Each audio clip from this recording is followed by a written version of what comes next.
Part 9 of William T. Vollman's report from the U.S.-Mexico border, published in Harper's just last month. This has all happened within the last 8 months, is about Kataleya. And now, as I commence to tell Kataleya's story, I want to honor another good person, named Genevieve.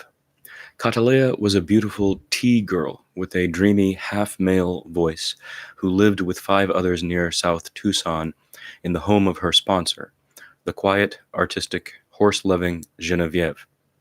The interpreter and I both considered Genevieve to be in equal parts noble and modest. About her house, she said, quote, "On paper, I own it. We all contribute and have house meetings," close quote. On the adobe wall outside had been posted a Spanish-language version of that No More Deaths message. Humanitarian aid is never a crime. Drop the charges.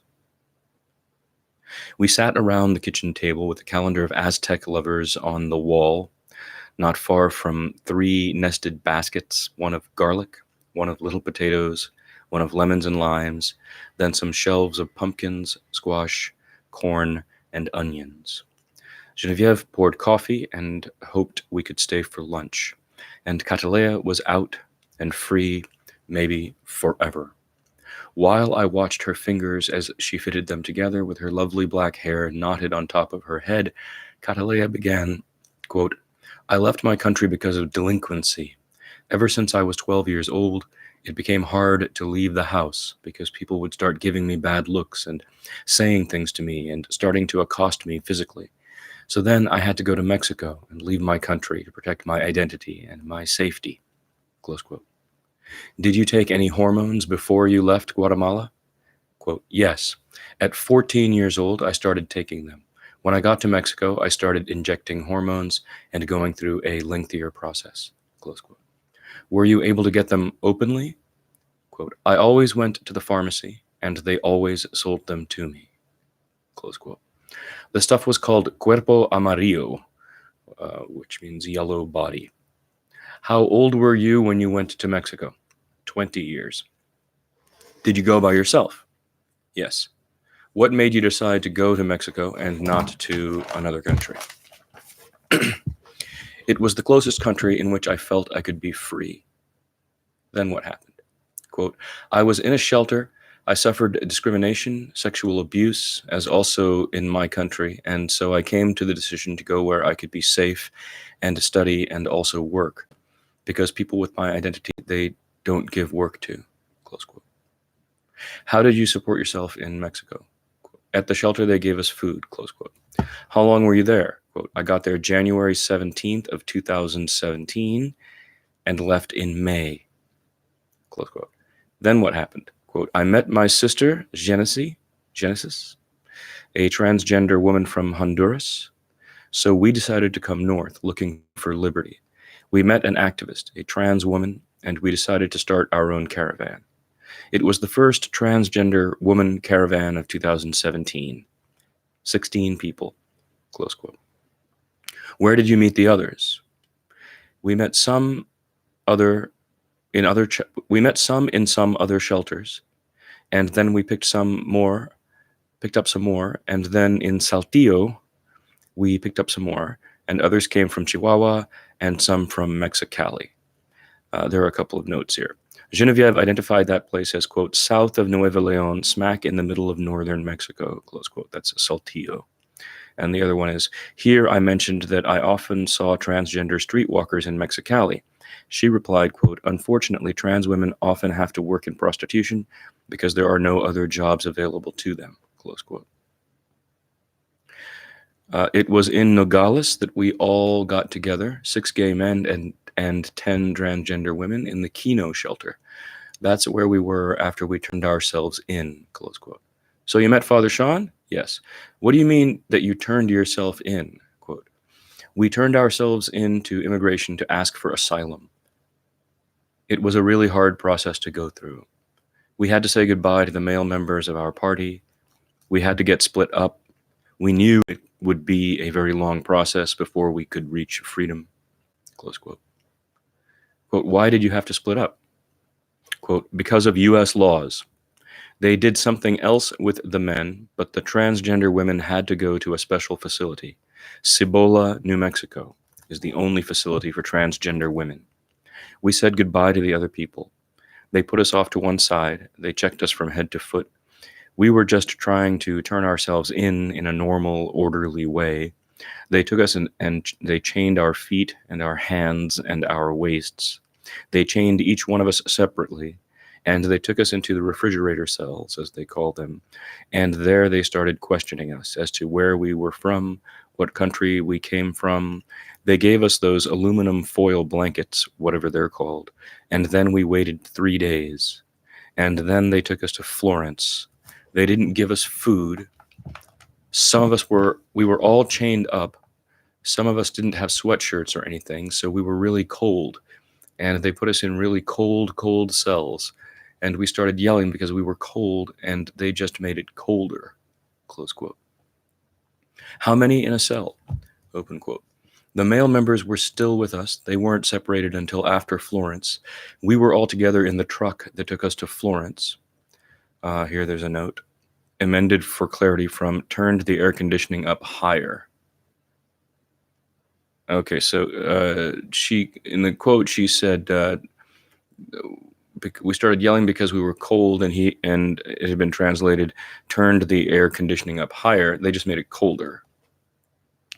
The other note is,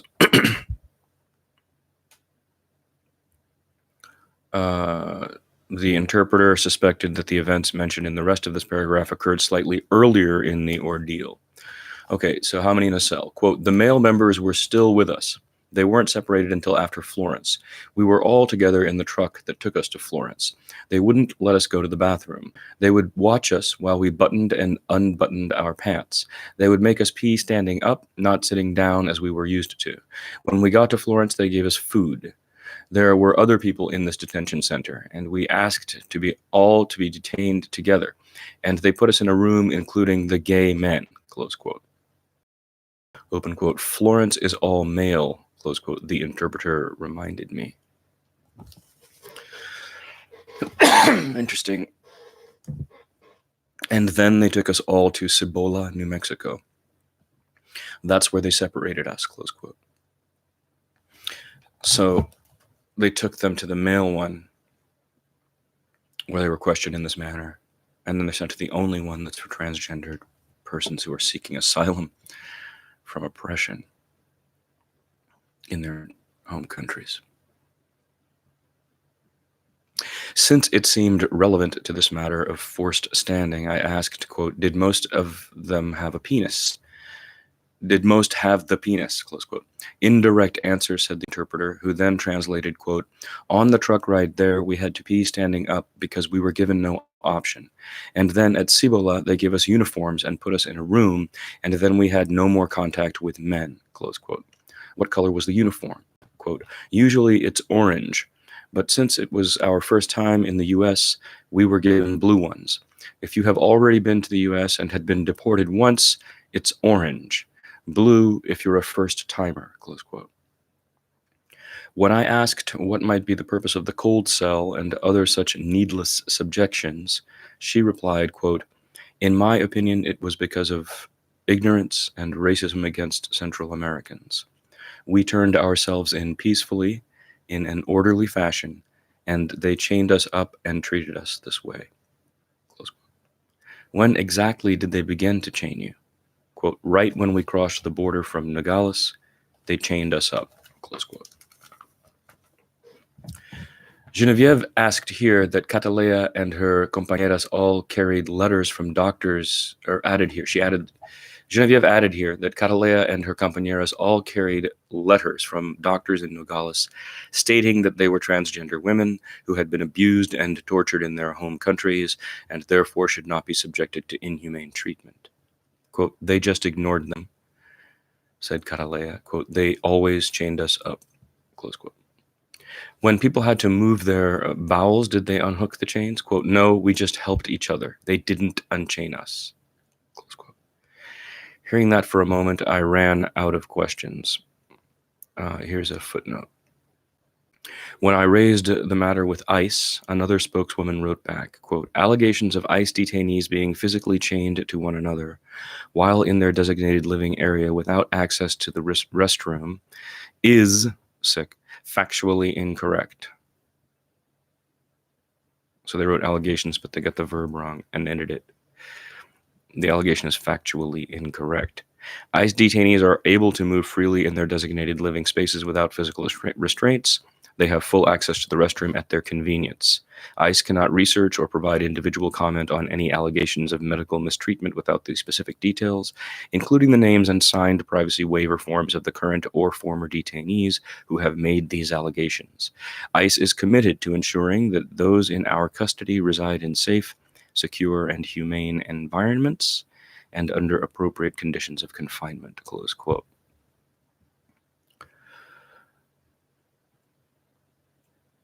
So then we got to New Mexico, Kataleya continued.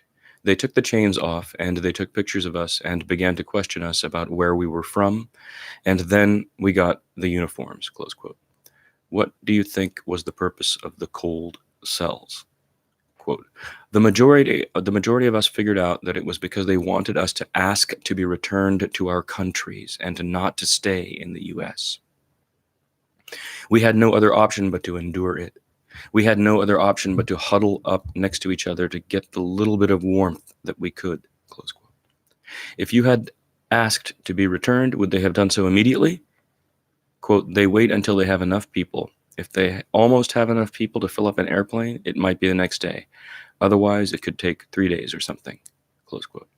Did anyone ask to be returned? Quote, one compañera did ask to be returned. She had oil in her breasts that were leaking, and they kept drawing blood from us. We didn't know why. When we first got there, they tested us for AIDS, and we thought that was very normal, but they kept drawing blood, a lot of blood, and we had no idea what it was for, close quote. Do you have any guess as to why? Spreading her slender fingers, rubbing her wrists, Kataleya said, quote, well, we don't know why, but there was a very thin woman who was always the first to be taken away to have her blood drawn, and she got so very thin and white that you could see her veins standing out on her hands. It made us very depressed when we kept having blood drawn. I don't know why they did it. We were getting very depressed. They did it every day. We were crying because we were so upset about it, and we would try to hide. They kept saying that they lost the results of the test for me, and that's why they had to keep doing it. Every day they drew blood, and it was 8 or 9 of those vials, close quote. There's a footnote. Nobody else alleged this. Eulalia, for her part, said, quote, they draw blood. There's a doctor. I've been really well, so I don't go to the doctor often. They've never drawn my blood, close quote. Jose, her fellow Eloy inmate, asked once to see the doctor, at which time they did draw his blood, but never again. This baffled me more than the business of perpetual chaining, which must have left the lavatories in a filthier state, or the cold cells, which required only tax-paid thermodynamic work. Wouldn't the constant drawing of blood require a disproportionate effort to achieve its presumed sadistic effect? Anyhow, ICE could not provide an explanation. Quote, they said they were going to do it. They said they were doing it to check our hormone levels, said Kataleya. Quote, once I got out, I saw a doctor here, and she told me there was no reason to check the blood that often. They did it every day for 4 months, the whole time we were in Cibola, close quote. The rest of her detention story was drearily unremarkable. Kataleya was spirited, or as a guard might say, insubordinate. Quote, the officials there treated me badly. One time I was walking down the hallway talking to my sister, not in a loud voice, and the official told me to shut up. I don't understand English, so I said, I don't know what you're saying. And he told me, shut up, shut up. I said, you can't shut my mouth up, it's mine. So I shut up that time, but the next day I went to eat, but I wasn't hungry. So I wrapped up my food in napkins and took it in the closet, and an official took it and threw it in the garbage. I didn't know why. Ms. Galindo was the only one who was nice. She understood us because she had also crossed the border without documents. She gave us love, which we really needed. It was a really ugly thing being detained. We were supposed to maintain silence, and they kept the lights on so we didn't know day from night. We got 1 hour outside for exercise. There were times when I was almost asked to be deported. And at one time, a Mexican woman was put in our cell, and this woman would stand in certain part of the cell, and she would say, "Come over here where the cameras can't see." And Genesis would say, "Don't." The woman would say, "No, come over here, or I'll teach you respect." She meant to hit me. I had already won my case, and she had lost. After this argument with the woman who was trying to get me to fight, they said, "You have to go see the doctor." And she said, "I'm not sick." And they said, "You have to." And after I went to the doctor, they put me in a little room, and then they left me alone for a long time. So I lay down, and then they put me in a hole for 15 days as punishment for that argument with the Mexicana. The Mexicana was in there too. It's a little tiny solitary cell, totally enclosed, and they put your food under the door. Close quote. What happened to the Mexicana?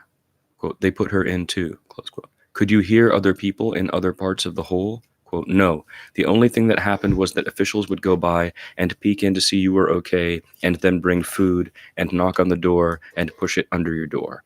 After that, I went back to the cell, but not with the Mexicana. They didn't want us together anymore. They kept the Mexicana in the hole until I got out. She had said that she would get a marker pen and stab it into my ears when I was asleep, and 2 other women witnessed it and made a complaint. So that's why they locked her up longer, close quote. Why did she dislike you? Quote, because I talked too loud, cried Kataleya with great good humor.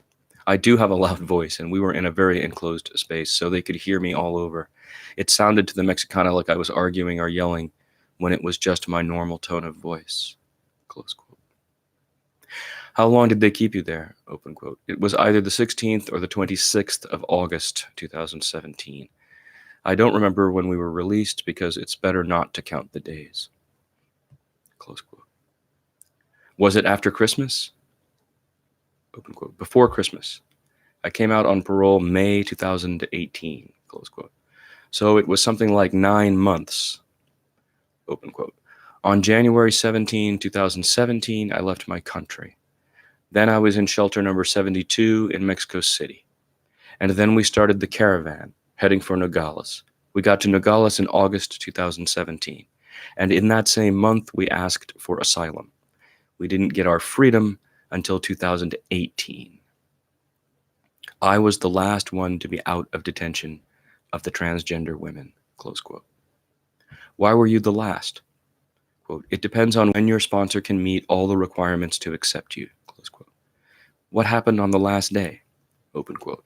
So on the last day, Ms. Galindo came and told me I would be free that day, and she told me to behave well when I got out and never bow my head before anybody, because everybody was equal and nobody was better than anybody else. And she told me to do in life what made me happy. So they put me at liberty, and I left, close quote. How did Genevieve become your sponsor? Quote, I had another sponsor at first, but that person didn't have anywhere for me to stay. So then Genevieve came, close quote. And did they put you in an ankle bracelet? Quote, I think I didn't get one because we had those letters saying we should not be abused. We left under humanitarian parole, close quote.